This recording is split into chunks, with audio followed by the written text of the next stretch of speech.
Hello and welcome. Today we're going to be doing some examples of phase and bifurcation diagrams. So let's recall again what's going on here.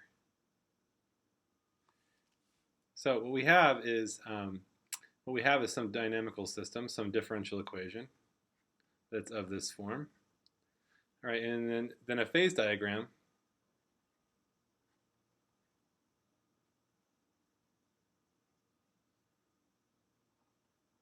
A phase diagram is essentially, first what you do is, of course, you find the points xc where f of xc is equal to 0. These are the equilibrium points.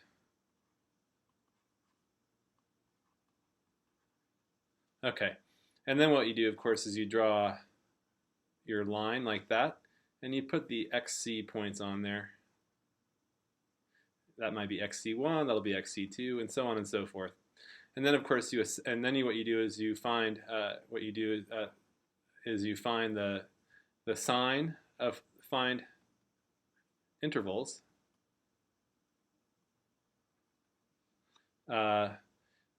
between the xc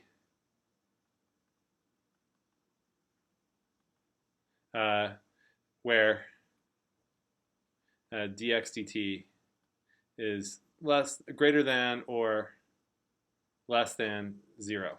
Okay, so for instance, for a differential, it might go like this, and then go like that, and then like this, and so on and so forth. And then the fourth thing you do is assess stability.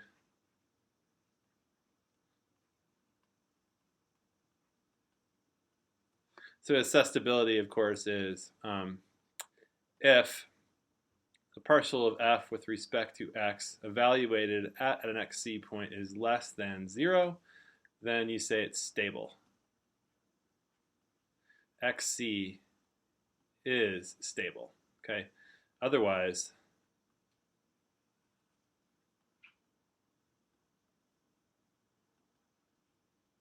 not. Okay. All right. So let's do some examples really quick. Okay, let's talk about the example dx dt is equal to negative x cubed.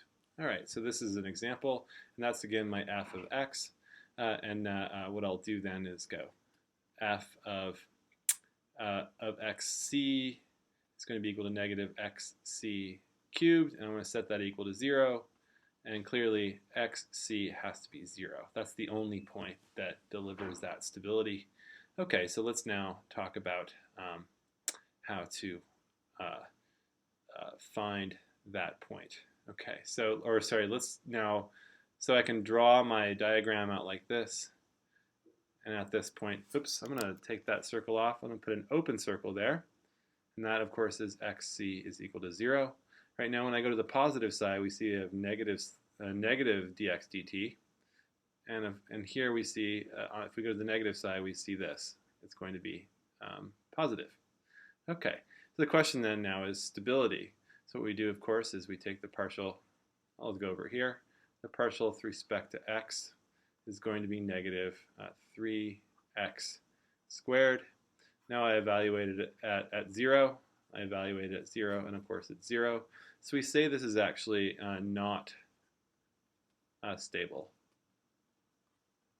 But of course it does look like it might be stable because it seems to be self-correcting. We seem to have this a property where if I were to take an initial condition away from the equilibrium point, it would want to come back. But it turns out what's happening here is that for values close to 0, what we have is very slow dynamics. So slow that the self-correcting property doesn't exist strongly. And that's because essentially for values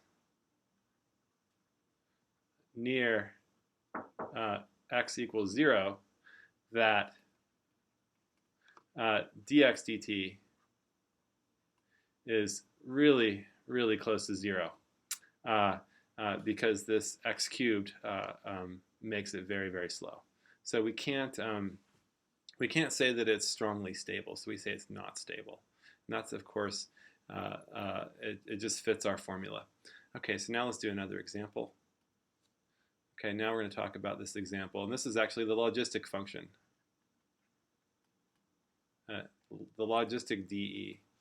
All right, so let's write down this dE. It's going to be dx dt is equal to x times 1 minus x. Okay, and that, of course, is f of x. So let's now talk about this function. Okay, so of course f of xc is going to be 0 when xc is equal to 0 or 1. I can write the phase diagram here. 0 there and 1 there. We're going to put in open circles on both of these, and I want to know for which values, is this thing going to be stable? Which one of these equilibria is stable? First of all, we see that for values in between these points, we see that it's positive there, it's negative for values greater than 1, and for values below 1, we see that it is going in that direction, the negative direction. So the question then is, how do we determine stability? So now, of course, we take the derivative, which is going to be 1 minus 2x. Right now, of course, I'm going to take 1 minus 2x and evaluate it at 0, and we get 1. Oops. We get 1, which is greater than 0, so we say unstable. So I'm going to leave that circle open. Now if I take 1 minus 2x and evaluate it at 1, we get negative 1, which is less than 0, so we say stable. Okay, good. So I'm going to do is fill in that circle to indicate stability. And then we put here unstable. Okay. All right, so now let's talk about what we're going to talk about now is bifurcations.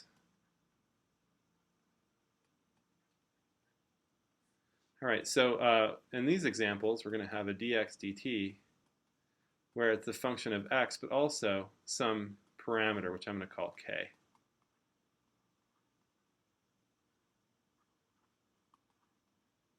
Okay, and this parameter then is actually a family of dEs. So what we're going to do is actually going to produce I'm going to call it a stack of phase diagrams.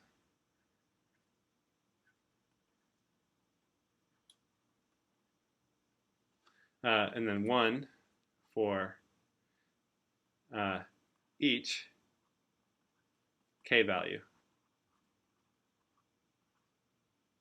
All right, so let's look at this. So let's give an example of this sort of a dE. So let's give an example. We're going to try this one.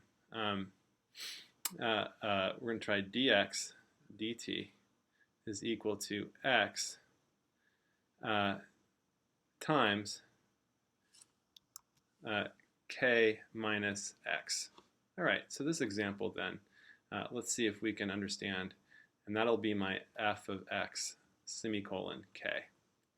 All right, so let's, as always, we're going to find its critical points. Okay, so clearly we can see here that it's equal to 0 when x is equal to 0. That's my first x, my x critical point. I'll call that xc1. And xc2 is going to be equal to k. All right. So before we would always put our phase diagrams going horizontal, but now I'm going to actually orient them vertically, like this. And I'll put this will be my x-axis. And then on the horizontal axis, I'll put this to be my k-axis. So again, we're going to stack now a bunch of phase diagrams. And this is what I mean by a stack of phase diagrams, like so.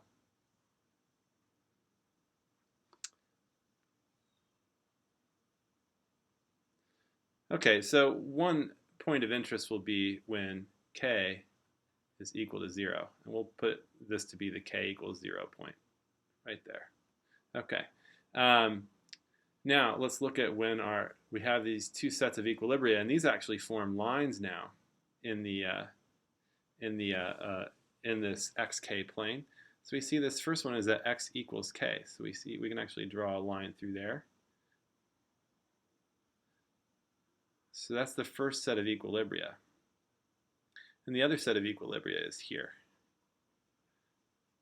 So I'm going to fill those in a little bit, make that line a little darker, a little thicker,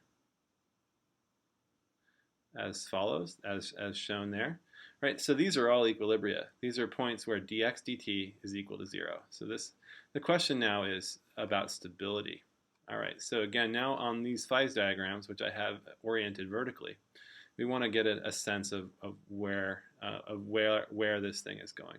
So first of all, I'm going to look over here so here on this side here, we have k is less than 0. And for this stuff over here, and I'll put another phase diagram arrow, k is positive.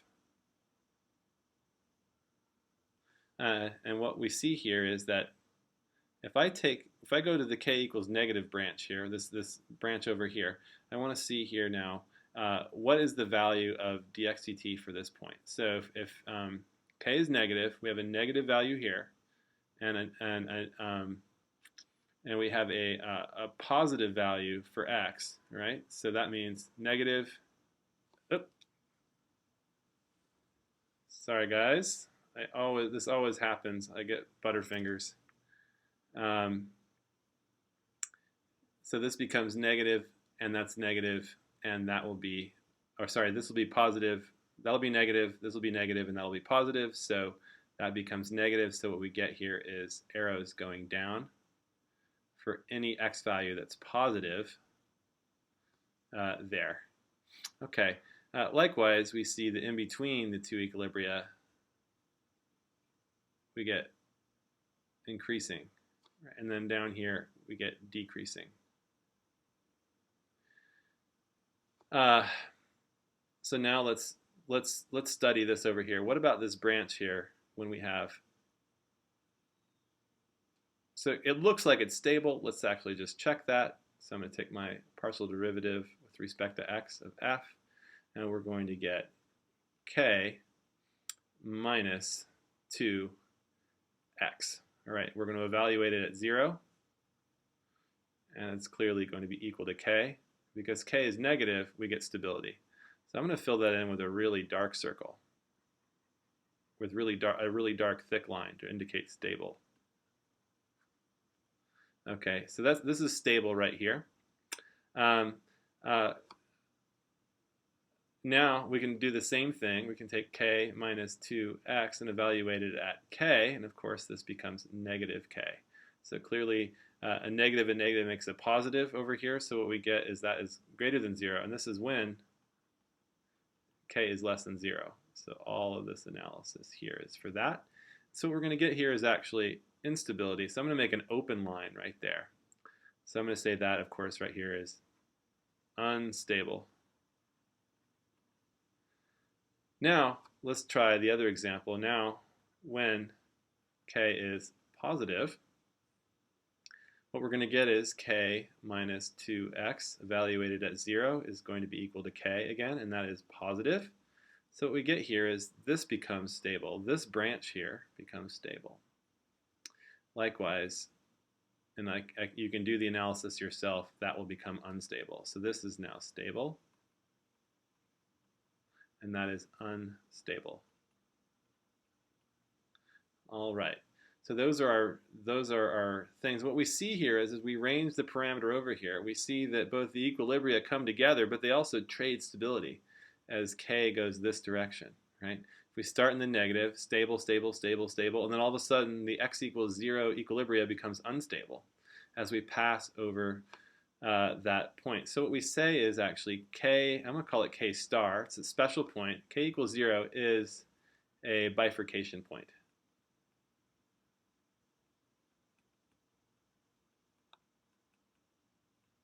And that is a point where the stability or the existence of equilibria changes. Okay, so let's write that down.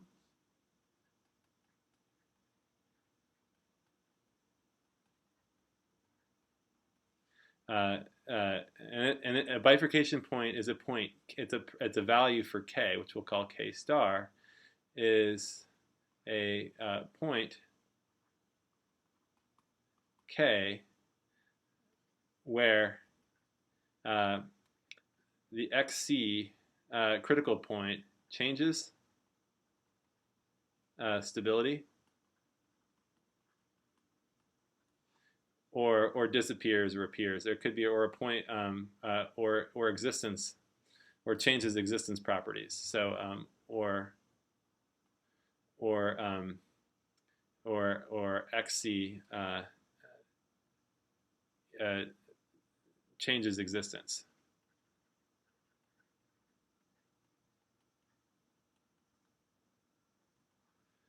All right. So there are these special points where things become dramatically different. So I'm just going to go back here and just look at this. And you see again that what happens here is this point we get for all of these graphs here on this side, left of k equals 0, what we see here is that the stability property of the two equilibria, of the two critical points, is always the same. But at this point k0, there's this transition where the two equilibria change stability properties together. In fact, they trade properties. So what we're going to do here is, what we'll have to do is we put the arrows down there like that to fill out this graph all the way.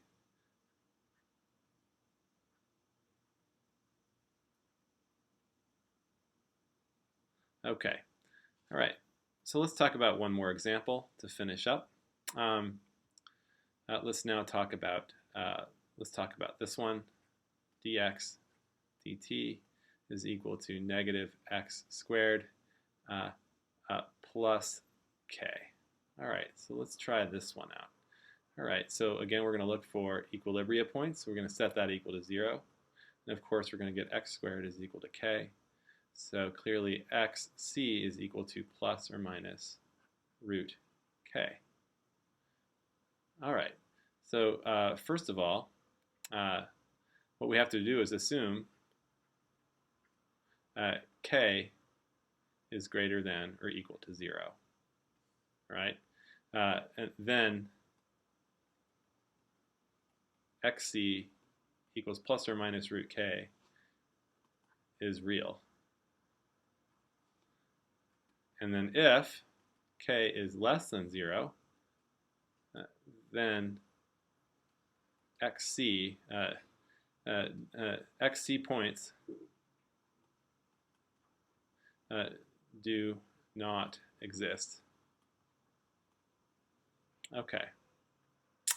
All right, so let's now let's go see if we can do the phase diagram for this now.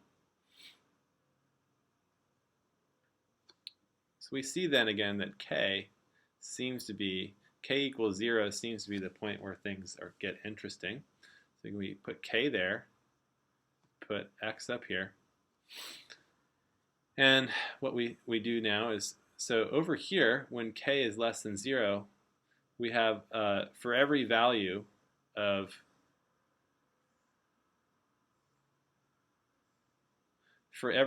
k less than 0, this is k less than 0, what we see is the dx dt is always negative. So what we do is we put arrows. The whole thing is just arrows going down.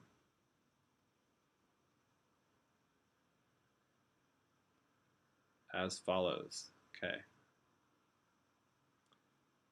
You get the idea. All right. But for positive values of k, we see we get these two branches. One that goes like that, and that's the plus root k. And we have this sideways looking parabola that goes like that, and that is a minus root k. So of course these two here are, I guess, the two branches.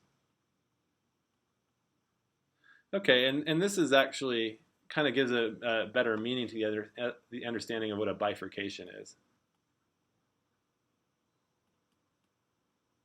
A bifurcation really happens when there is this sort of this emergence of two branches that split off from each other. So that is a true bifurcation in the real true meaning of the word.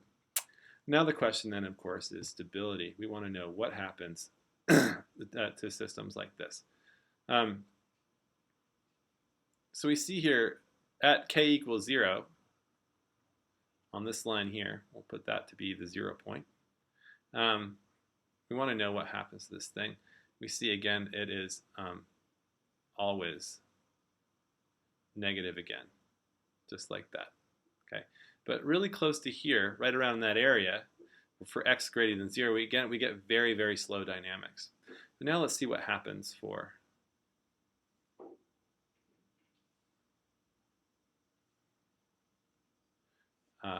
positive k. All right, so let's actually just study the system itself. So let's take our df dx. That's going to be negative 2x. And we're going to actually now evaluate at the critical points. So we're going to have a plus root k, and that becomes negative 2 root k, which is less than 0. So this one is going to be stable.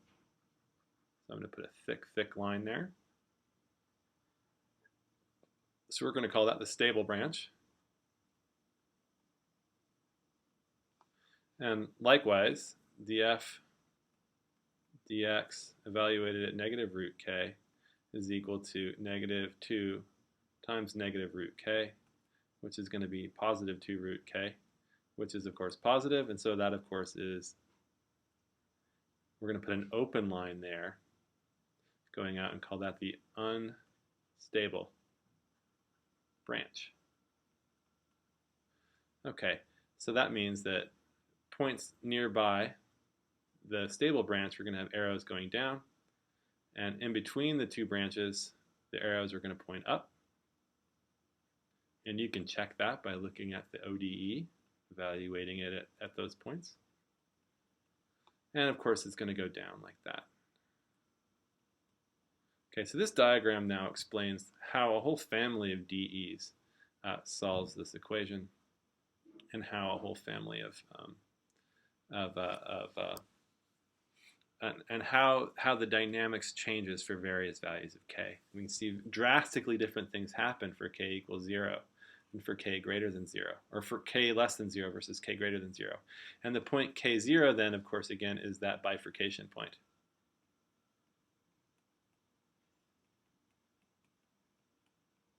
Okay, well, I hope this helps clarify and flesh out a few examples of how we study differential equations using phase diagrams and bifurcation points. Thank you very much.